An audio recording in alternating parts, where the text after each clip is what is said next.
अभी बताइए एक आम आदमी के लिए ये सीएफसी सेंटर क्या फायदेमंद है? मगर एक अभी आप भी और मैंने भी यही देखा है कि हम नाम जो है बच्चे पैदा होने के घर पे आते हैं, नाना दादा काका काकी से पूछते हैं फिर रखते हैं। अगर यही चीज डिसाइड करके रख लिया जाए तो उसकी बर्थ सर्टिफिकेट में प्रॉब्लम नहीं है कि मैं अगर मेरी बर्थ सर्टिफिकेट के लिए अप्लाई करता हूँ तो मुझे कितने दिन में मिलेगा। अभी आपने कहा कि 3 दिन में जेजे में मिलेगा, जो मतलब जो गवर्नमेंट। न्यू बॉर्न बेबी हाँ, होगा। ये एक नया प्रोजेक्ट चालू हो रहा है, मिल जाएगा उनको भी। क्यूआर कोड मिलेगा कि वो पुराना वाला अभी मिलेगा? जो जमीन भाई, जब आप बैकलॉग की बात करते हो तो बैकलॉग क्यों हुआ? कौन जिम्मेदार है इसके लिए? क्या लोगों ने जो ऑफिसर उन्होंने काम नहीं किया कि किरण सोमैया के जैसा बात चल रही है कि किरण सोमैया के मना कर रहे हैं, ये बैकलॉग क्यों हुआ?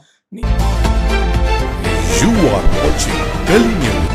दोस्तों, birth certificate death certificate BMC से निकालना नाक में दम के बराबर हो गया था। आपको पता है पिछले कई महीनों से तकलीफ चल रही थी, हर वार्ड में तकलीफ चल रही है कि नाम करेक्शन नहीं हो रहे, सर्टिफिकेट्स नहीं बन रही है, ये प्रॉब्लम है, ये प्रॉब्लम है। इसको लेके अमीन पटेल जी ने बी वार्ड में भी जो है उन्होंने वहां पर जाके जो है सब पब्लिक से जानकारी ली थी कि क्या प्रॉब्लम है। अभी आपको बता दें कि एक मीटिंग हुई थी 5 तारीख को, जिसके बाद जो है अमीन भाई और उनके कॉर्पोरेटर्स लोग ने डीएमसी से मुलाकात की। उसके बाद कुछ सॉल्यूशन निकला, इस पे बात करेंगे। बहुत इंपॉर्टेंट चीज़ है। सॉल्यूशन क्या क्या है अमीन भाई से बात करेंगे। अमीन भाई, ये मिनट्स मेरे हाथ में जिसमें लिखा हुआ है कि आपने और आपके जो कॉर्पोरेटर लोग हैं सबने जाके उनके मिनट्स आई हुई, मिनट्स बहुत अच्छी लगी मुझे, इसलिए मैं मिनट्स हाथ में रख रहा हूँ। पहले तो ये बताइए, ये इसमें 3-4 चीज़ें जो हमने सर्वे किए थे, आपने जो सर्वे किए थे, उसके बाद क्या हल हुआ है? देखिए सलीम भाई, मैं आपका शुक्रिया अदा करता हूँ कि लोगों की शिकायत लेकर आप मेरे पास आए थे और उसके बाद में हम बी वार्ड में विज़िट किए थे। जी। उसके बाद में मैंने ई वार्ड में भी विज़िट किया था, हम्म। सी वार्ड में भी विज़िट किया था। तो मैंने देखा कि लोगों को, खास करके हमारी बहनों को, बर्थ सर्टिफिकेट बनाने में बहुत ज़्यादा तकलीफ हो जी। रही है। और वो एक सर्टिफिकेट अप्लाई करना, उसके लिए चक्कर खाना, 2-2 महीना, 1-1 महीना, डेढ़-डेढ़ महीना ये लगता था। मैं लगातार इसको फ़ॉलो अप कर रहा जी। हूँ। जी। पिछले 3 महीने से लगातार कॉर्पोरेशन के साथ मैं फ़ॉलो अप कर रहा हूँ। मुंबई महानगर पालिका की जो आयुक्त है, कमिश्नर मैडम है, अश्विनी भिड़े मैडम, उनसे मैंने बात की है। अभी नई जो एडिशनल म्युनिसिपल कमिश्नर आई है, प्राजक्ता मैडम, उससे बात की। 5 तारीख को हमने डीएमसी के साथ, एक नगर सेवक के साथ और सभी जो एमओएच है, जी। ए वार्ड, बी वार्ड, सी वार्ड, डी वार्ड, ई वार्ड, उनके साथ में हमने मीटिंग की। जी। हमने उनको बोला कि तुम यहाँ पर इस मीटिंग में बिल्कुल क्लियर बताइए कि आपका प्रॉब्लम क्या है, हम प्रॉब्लम सॉल्व करना चाहते हैं। अगर बीएमसी से सॉल्व नहीं होता है तो हम स्टेट गवर्नमेंट के साथ जाके सॉल्व जी। करेंगे। तो टोटल 7 मुद्दे पे हमने बात किया जी। था जी। और 7 मुद्दे में सबसे पहला ये आया था कि अगर आपको पता हो कि पहले लोगों को मेडिकल हेल्थ ऑफिसर के पास जाके अप्लाई करना पड़ता था। हमने देखा था, आपके सामने ये बात हुई जी। थी जी। जी। कि एक अलग सेंटर बनाना चाहिए। जी, ये बात हुई थी बराबर। सिटीजन फैसिलिटी सेंटर ऐसा होना चाहिए था और वहाँ पे एक बोर्ड लगा दिया जाए हम्म। कि बोर्ड लगा हुआ रहेगा, लोगों को पता रहेगा कि हमको करेक्शन करना है तो क्या करना है, हमको नाम में कुछ एडिशन करना है तो क्या करना है, किसकी डेथ हो गई तो क्या करना है, और बोर्ड लगा। तो मुझको बेहद खुशी हुई कि पिछले 15 दिन के पहले मुंबई महानगर पालिका के सभी वार्ड के अंदर, सिर्फ यहाँ से लेके दहसर तक, सिर्फ ऐसा नहीं कि मैं अपनी बात करता हूँ, हमारी मूवमेंट से यहाँ से लेके दहसर तक के हर वार्ड के अंदर सिटीजन फैसिलिटी सेंटर शुरू हो चुका है। CFC centre. CFC centre. अभी बताइए एक आम आदमी के लिए ये सीएफसी सेंटर क्या फायदेमंद है? ये फायदेमंद ये है कि उसको कहीं जाना नहीं है, अपनी एप्लीकेशन उस सीएफसी सेंटर में, सिटीजन फैसिलिटी सेंटर में दे देना है। कल तक का सीएफसी में सिर्फ एप्लीकेशन ली जाती थी कागज की, धक्के खाओ। उसके बाद में फॉलोअप चलता था। अब गवर्नमेंट ने, मुंबई महानगर पालिका ने डिसीजन लिया है कि सीएफसी का फॉर्म उसी वक्त ऑनलाइन किया जाएगा। ये कौन करेगा? जो सेंटर के अंदर जो अधिकारी बैठा होगा वो उसी वक्त उस 1-2 मिनट के अंदर वो पूरा डेटा कंप्यूटर के अंदर डाल देगा जी। कि ये बहन हमारे पास आई है, भाई हमारे पास आया है, उसको सर्टिफिकेट में ये करेक्शन करना है। जी। और मैं आपको बताना चाहता हूँ, एक बहुत बड़ी बात हो गई है कि पहले क्या होता था कि हमारी बहनें स्कूलों के अंदर आधार कार्ड के अंदर करेक्शन करने के लिए, स्कूलों के अंदर जैसे एक बच्चे का नाम है, उसके फादर का नाम नीचे लिखा हुआ सर्टिफिकेट के अंदर, तो उसको पूरा नाम लिखना है। तो ये 2 गवर्नमेंट के ऑर्डर्स हैं। इसके अंदर अब स्कूल को उन्होंने ताकीद कर दिया है कि अगर ऊपर बच्चे का नाम लिखा हुआ है और नीचे उसके पेरेंट का नाम लिखा हुआ है तो वो सर्टिफिकेट 100% चलेगा। यानी उसमें उनको ऑल्टरेशन की जरूरत नहीं है। अच्छा। आधार कार्ड वाले को भी अगर नाम में चेंज करना रहता था तो वो भी चेंज करके मांगते थे कि आप सर्टिफिकेट ऐसा बना के ले गए हो कि जैसे कि आपके बेटे का नाम आपका फर्स्ट नाम नेम लास्ट नेम सरनेम सब ऐसा ऐसा आगे पीछे होता था तो अब आधार के लिए और स्कूल के लिए बर्थ सर्टिफिकेट में करेक्शन की जरूरत नहीं, ये 2 GR गवर्नमेंट ऑफ महाराष्ट्र ने निकाला। आप जब करेक्शन की बात करते हो तो नाम करेक्शन आता वो इसमें इन्वॉल्व नहीं है, जैसे अमीन आ गया AMIN या AMEEN हाँ, वो इसमें नहीं, वो वो इसमें इसमें नहीं, नहीं। यानी ये फर्स्ट सिर्फ नेम लास्ट नेम और फुल नेम की जरूरत नहीं है, ऊपर नीचे रहता है तो बोले ये बराबर। जरूरत नहीं है। उसके लिए बहुत तकलीफ होती थी, उसके लिए भी 1-1 महीना 2-2 महीना जी लगता जी था। जी हमने कल डिमांड की है, इसमें लिखा हुआ जी है जी मिनट्स के पॉइंट अंदर, नंबर है लिखा हुआ इसमें है। मिनट्स में लिखा हुआ है कि अभी आने वाले दिनों में पुलिस और पासपोर्ट वेरिफिकेशन के लिए भी एक सर्कुलर निकलना चाहिए, GR निकलना चाहिए, जिसके अंदर अगर नाम ऊपर नीचे लिखा है तो उसको एक्सेप्ट करना पड़ेगा। सही बात हम चाहते हैं कि जो सर्टिफिकेट QR कोड से जनरेट हुए हैं या पुराने सर्टिफिकेट है, वो सर्टिफिकेट ऑथेंटिक है तो उसको गवर्नमेंट ने एक्सेप्ट करना चाहिए। ये छोटे छोटे चीज़ों के लिए वहाँ पर लाइन नहीं लगनी चाहिए। जी जी ये हमारा पहला मकसद है। 2 GR हमारे हाथ में, और आने वाले दिनों में हमारी मांग है कि 2 GR और आ जाए इसके जी अंदर। तो मेरी आपके पूरे यहाँ से लेके दहिसर तक के जो आपके व्यूअर्स हैं, उनसे रिक्वेस्ट है कि आप जो सिटीजन फैसिलिटी सेंटर है वो ज़्यादा करके ग्राउंड फ्लोर पे रखे गए, आप वहाँ जाइए, अपना फॉर्म को ऑनलाइन कराइए। अगर आपको नया बर्थ सर्टिफिकेट बनाना है हाँ तो अकॉर्डिंग टू लॉ 3 दिन के अंदर वो बर्थ सर्टिफिकेट आपको मिल जाना चाहिए। वो कैसे मिले, वो भी CFC में जाने का? CFC में जाने का, बच्चे का नाम देने का, उसका हॉस्पिटल का कागज देने का, नया बर्थ सर्टिफिकेट न्यू, जो भाई बेबी बॉर्न हो जी जाता जी है, जी जो जी बेबी बॉर्न हो जाता है उसका सर्टिफिकेट 3 दिन के अंदर देने का प्रावधान कर दिया गया कि 3 भाई दिन में जो 8-8 महीने से नहीं दे रहे वो 3 दिन में कैसे नया कर- सर्टिफिकेट में नई की हाँ, बात मैं नहीं की brand बात new। कर रहा हूँ। 1 मिनट्स में लिख के दे जी मेरे जी को। जी कानून में हो गया है कि 3 दिन में वो सर्टिफिकेट मिल जाएगा। एक और अच्छी बात है कि जो गवर्नमेंट हॉस्पिटल है, डिस्ट्रिक्ट हॉस्पिटल है, जैसे हमारे यहाँ JJ हॉस्पिटल है, वहाँ पे अगर किसी की बहन की डिलीवरी होती है, उसका बच्चे का नाम अगर डिसाइडेड है, नाम रख देते हैं, तो उनको वहीं से हॉस्पिटल से डीन के पास से सर्टिफिकेट इश्यू हो जाएगा। मगर एक अभी आप भी और मैंने भी यही देखा है कि हम नाम जो है बच्चे पैदा होने के घर पे आते हैं, नाना दादा काका काकी से पूछते हैं फिर रखते हैं। अगर यही चीज़ डिसाइड करके रख लिया जाए तो उसकी बर्थ सर्टिफिकेट में प्रॉब्लम नहीं आएगा। उसके बस अगर बच्चा पैदा होता है, लड़का होती है लड़की होती है, अगर नाम अगर अमूमन घर में लोग सोच के रखते हैं कि लड़का होगा तो ये नाम रखेंगे, लड़की होगा तो ये नाम रखेंगे। अगर हॉस्पिटल में बच्चा है, माँ है, और उसी वक्त अगर डिस्चार्ज डिलीवरी लेने की डिस्चार्ज के पहले अगर वो अपना नाम देंगे तो गवर्नमेंट हॉस्पिटल में ये मिलेगा आज की तारीख में, मा- ओनली गवर्नमेंट हॉस्पिटल नहीं, ये आने वाला है कि आ गया है? आ गया है। JJ हॉस्पिटल में अगर कल किसी की डिलीवरी होती है तो 2 दिन में उसको हॉस्पिटल से नाम लोग देना पहुंच certificate- जाएंगे डीएलएड करवाने नहीं, ये लिखा हुआ है साहब, सर्टिफिकेट के लिए। लिखा हुआ है JJ हॉस्पिटल में। जी। मैं बात कर रहा हूँ सिर्फ गवर्नमेंट हॉस्पिटल। हमने रिक्वेस्ट किया है, ये पॉइंट में लिखा है 3 नंबर में, कि मुंबई महानगर पालिका के हॉस्पिटल जैसे साइन है, नायर है, KEM है, वहाँ पे भी मिलना चाहिए। वहाँ पे अभी शुरू नहीं हुआ है, मगर हमारी गवर्नमेंट से रिक्वेस्ट है, BMC से रिक्वेस्ट है, हमारी मांग है। उन्होंने कहा है कि हम इस पे विचार करेंगे, हम इसके ऊपर कोशिश करेंगे कि आने वाले दिनों में हमारी कोशिश रहेगी कि म्युनिसिपल हॉस्पिटल में भी ये सर्टिफिकेट इशू हो जाए। अमीन भाई एक आखिरी और बहुत इंपॉर्टेंट सवाल है, जो लोग ये देख रहे हैं बर्थ सर्टिफिकेट और जो है डेथ सर्टिफिकेट के लिए परेशान रहते हैं। अमीन भाई QR कोड का जो आया है इधर उसके बारे में मैं इसको रख देता हूँ, अभी मैं भी क्योंकि रख देता हूँ। ये इशू बहुत इंपॉर्टेंट है। जी ये QR कोड का बर्थ सर्टिफिकेट बहुत इंपॉर्टेंट है, और तकरीबन आने वाले दिनों में हर व्यक्ति को ये QR कोड का सर्टिफिकेट लेना चाहिए। ये यानी मेरी रिक्वेस्ट आपको भी लेना है, मुझे भी लेना है, नए मेरे बच्चे को भी को लेना, आपको लेना, सब। वो QR कोड का सर्टिफिकेट आने वाले 25 साल, 50 साल, 100 साल के लिए वो एक बहुत ऑथेंटिक डॉक्यूमेंट होगा।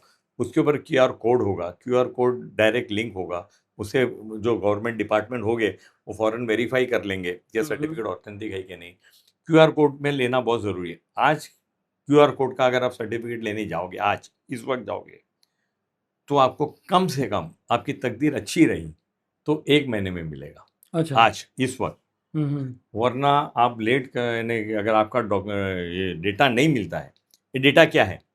तकरीबन 80 लाख लोगों का डेटा R2 भरडेवाड़ी में पड़ा हुआ है। 80 लाख लोगों का पड़ा हुआ म्हणजे मतलब रजिस्टर बने हुए ना सब। अच्छा, पहले रजिस्टर में एंट्री होते थे, तो वहाँ यानी हॉस्पिटल में जो एंट्री होती थी हॉस्पिटल वाले वहाँ डेटा वहाँ भेजते थे, इंडेक्स में पड़ा है, तो जी, पूरा जी, जी। रजिस्टर भरडेवाड़ी करके एक जगह है, उसको R2 बोलते हैं, वहाँ पे पड़ा हुआ है। वहाँ से उसको निकालना होता है। इन्होंने हमको लिख कर दिया है BMC ने जी आने वाले दिनों में कि जो ये डेटा है वो इमीडिएटली हम उसको कंप्यूटराइज करेंगे, और 3 महीने के अंदर ये डेटा कंप्यूटराइज हो जाएगा। और 26 वार्ड के अंदर हार्ड डिस्क दे दी जाएगी 26 वार्ड में। मुंबई महानगर पालिका के 26 वार्ड है, 26 वार्ड में ये हार्ड डिस्क दे दी जाएगी। तो वो जो आपका ऑफिसर होगा फैसिलिटी सेंटर पे, सिटीजन फैसिलिटी सेंटर पे, वो वहीं से डेटा पुल कर लेगा। ये सब बात मैं आपकी समझ रहा हूँ प्रोसेस, मगर मुझे अभी तक ये समझ में नहीं आ रहा अमीन भाई कि मैं अगर मेरी बर्थ सर्टिफिकेट के लिए अप्लाई करता हूँ तो मुझे कितने दिन में मिलेगा? आज की तारीख ठीक है, में, मैं तो बहुत साल पहले पैदा हुआ, आज की तारीख एज नहीं में बताऊंगा। अगर सलीम शेख साहब अगर क्यूआर कोड का सर्टिफिकेट लेने आज एक जाएं, है मेरे पास ऑलरेडी, पहले पुराना है 50। आपका डेटा पुल करके वहां से ला के अंदर, आपकी तकदीर बहुत अच्छी रही तो 15 दिन 20 दिन में मिलेगा। और आपका डेटा वहां पे ट्रेस नहीं होगा, हाँ, अगर ट्रेस नहीं ट्रेस हुआ नहीं होगा तो मिनिमम 60 डेज लगेंगे। अच्छा, वो आज की तारीख में हजारों हजारों एप्लीकेशन ABCDO ई वार्ड और यहाँ तक के दईसर तक के पेंडिंग है। मैं यहाँ पर ABCDE वार्ड की बात करता हूँ। इन्होंने यहाँ पर हमको लिख के दिया है पॉइंट नंबर इसमें कि 1.5 महीने के अंदर, जी, पॉइंट नंबर यहाँ पर है 1.5 महीने का, 3 नंबर। 3 नंबर में 1.5 महीने के अंदर यानी कि 45 दिन के अंदर जितना pending A ward, B ward, C ward, D ward, E ward में है, मुंबई महानगर पालिका ने राइटिंग में मुझको लिख के दिया है कि हम 45 डेज के अंदर ये पूरा बैकलॉग क्लियर कर दें। अच्छा। जितना भी पेंडिंग, यानी 5 तारीख को मीटिंग हुई है, MOH को DMC साहब ने इंस्ट्रक्शन दिया है कि A-B वार्ड का 5 तारीख तक का जो बैकलॉग है वो 45 डेज के अंदर क्लियर करके पब्लिक को देना है। अच्छा, ये जो जी अभी आपने कहा कि 3 दिन में जेजे में मिलेगा, जो मतलब जो गवर्नमेंट, न्यू बॉर्न बेबी हाँ, ये एक नया प्रोजेक्ट चालू हो रहा है, मिल जाएगा उनको भी क्यूआर कोड मिलेगा कि वो पुराना वाला मिलेगा? अभी जो सर्टिफिकेट है सब क्यूआर कोड के साथ है। अच्छा, एक बात बताइए, मैं क्यों लूँ क्यूआर सर्टिफिकेट? मेरे पास तो पुराना पड़ा हुआ है। देखिए पुराने सर्टिफिकेट व्हाट इज द है, इम्पोर्टेंस? अब आप अपनी उम्र नहीं बताते हैं, मगर मेरी उम्र क्योंकि एफिडेविट फाइल करते तो सबको पता है 60 प्लस है। तो आज के जो उस वक्त का सर्टिफिकेट है वो क्यूआर कोड का नहीं था, हाथ से लिखा हुआ बराबर, सर्टिफिकेट मेरे है, पास भी वही है। वो सब सर्टिफिकेट निकालते हैं। एक क्यूआर कोड का सर्टिफिकेट एक बार आपने ले लिया और आपके पास वो सर्टिफिकेट आ गया और डेटा कंप्यूटर में क्यूआर कोड में आ गया, तो आपको आने वाले दिनों के अंदर और सर्टिफिकेट के लिए कोई परेशानी नहीं होगी, आपके बच्चों को कोई परेशानी नहीं होगी, बिल्कुल ऑथेंटिक डेटा होगा। जैसे पिछले दिनों में प्रॉब्लम हुई कि कुछ सर्टिफिकेट कैंसिल कर दिए गए, क्योंकि इसमें 2 से है। ये जो पहले जो होता था सेफ सिस्टम में होता था, मैं लोगों को कंफ्यूज नहीं करना चाहता हूँ, जो लोग जानते हैं पहले सेफ सिस्टम में होता था, अब CRS सिस्टम में होता है। तो CRS सिस्टम में पूरा कंप्यूटराइज सिस्टम है, जैसे पूरे दुनिया कंप्यूटराइज होती जा रही है। तो ये क्यूआर कोड का, मगर कल के कल सब लोग आप लोग चले जाओगे तो 6 महीने का वेटिंग हो जाएगा ना। धीरे धीरे जब की ज़रूरत आपको लगती है टाइम बाउंड के अंदर, 2 महीना, 3 महीना, 6 महीना, 1 साल के अंदर अपनी सहूलत के साथ में आपने अप्लाई कर देना चाहिए। आप अप्लाई कर दोगे, थोड़ा ज़रूरत नहीं है आपको, ज़रूरत होती है तो हमको लगता है कि हमको सर्टिफिकेट मिलने में देर हो रही है, मगर अगर ज़रूरत नहीं, आपने एक एप्लीकेशन सिटीजन फैसिलिटी सेंटर पे डाल के रख दी, आने वाले दिनों के अंदर SMS अलर्ट और वो सब भी मुंबई महानगर का प्लान कर रही है कि आप सर्टिफिकेट लेने जाओगे तो आपको SMS आ जाएगा कि क्या हो रहा है। टाइम लगेगा उसको थोड़ा, मगर मेरी आपसे रिक्वेस्ट है कि आने वाले दिनों में आपको इसकी ज़रूरत पड़ सकती है तो बड़े सुकून और आराम के साथ आप एक एप्लीकेशन कर दीजिए और क्यूआर कोड का सर्टिफिकेट ले लीजिए। जी, जैसे अमीन भाई ने कहा कि मैं एज नहीं बता रहा, इन्होंने भी बातों में अभी तक एज नहीं बता दिया, 60 साल प्लस है। नहीं, 60 तो नहीं बोले, आप रिकॉर्ड करके देखो, अभी बोल रहे हो आप। नहीं बोला मैंने, नहीं बोले, 60 नहीं बोले। अच्छा, बोले जी। तो अमीन भाई और कुछ बताना है आपको इसके बारे में, इम्पोर्टेंट चीज़? नहीं, तो जो मैं खास करके दक्षिण मुंबई के लोग हैं उनको बताना चाहता हूँ कि आपके जो पेंडिंग केस है, मुंबई महानगर पालिका के वरिष्ठ अधिकारियों ने बोला है कि हम 1.5 महीने के अंदर ये बैकलॉग क्लियर कर देंगे। इसके अलावा भी आपको कोई तकलीफ है तो आप हमको कांटेक्ट कर सकते हो। हमारे दरवाजे तो बेशक आपके लिए हर वक्त खुले हुए हैं, मगर फिर से एक बार मैं कहता हूँ कि वेट नहीं करना, आपको जो ज़रूरत है पहले ही अपना काम करके ले लेना। और जैसे कोई स्कूल में अगर आप जाते हो, अगर प्रिंसिपल आपसे कहती है ये 2 GR है, उनसे कहिए कि गवर्नमेंट की GR है, स्कूल के अंदर एक नाम वाला सर्टिफिकेट की ज़रूरत नहीं है, माँ बाप का नाम और बच्चे का नाम अलग अलग जगह पे भी लिखा होगा तो चलेगा, आधार कार्ड में भी चलेगा। लोग ये 2 जगह फर्स्ट पे टाइम, बहुत हाँ, वो परेशान प्रॉब्लम हैं। आता तो है। ये आपका काम सॉल्व हो जाएगा। हम कोशिश करेंगे कि पुलिस वेरिफिकेशन और पासपोर्ट के लिए भी GR निकल जाए आने वाले दिनों में, ताकि आपका काम आसान हो जाए। जी, बहुत बहुत शुक्रिया। Thank you. हाँ, शुरू करो।